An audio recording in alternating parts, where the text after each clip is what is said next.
अनिता कधी येणार आहे का माहेरून?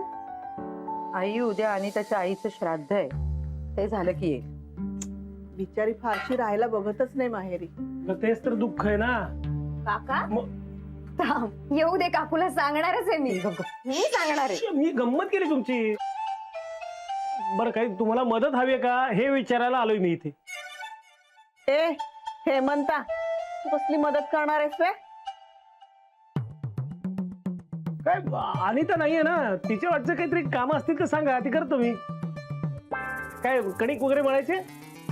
नको, तू काम केलं नाहीस ना तरी तुला जेवायला मिळणार आहे. तसं नाही ग, मी काहीच काम केलं नाही हे अनिताला कळलं ना, ती खूप ओरडेल ग मला.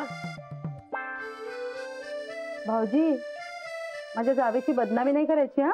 नाही खरंच सांगतोय मी वहिनी. ए हेमंता, जा बाहेर जा आणि वाचत बैस. बाबा नाही आले अजून, उशीर होणार आहे वाटतं त्यांना. बरं आई, माझा स्वयंपाक होत आलाय, तुम्ही जा ना टीव्ही बघा, तुमच्या मालिका जातील. हा जा जा. एक दिवस नाही बघितलं म्हणून काय बिघडतंय?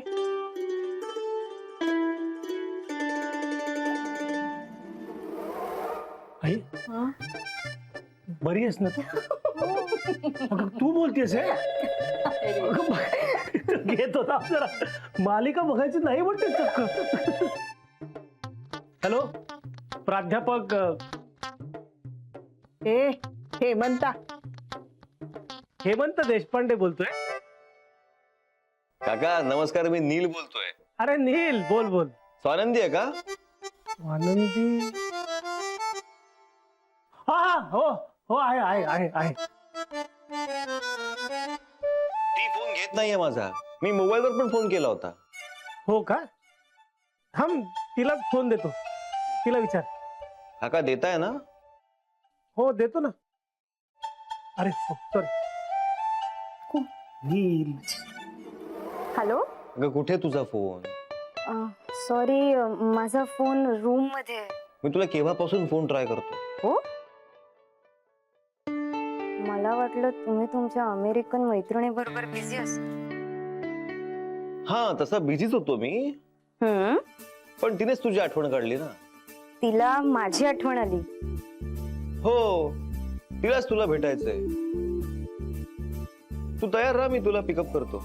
आता नाही, नको. नाही, नथिंग डुईंग, तो ऑप्शनच नाहीये. मी तुला पिकअप करायला येतोय. ओके, तयार राहा. हो हो, पण मला एकदा आईला विचारावं लागेल. आई, नीलच्या मैत्रिणीला मला भेटायचंय. मग जा ना. आई, जाऊ? जा पण लवकर येतो. अगं जाऊ दे ना, काय हरकत आहे? स्वानंदी, हा? तू आवर पटकन, मी सोडतो तुला. हो.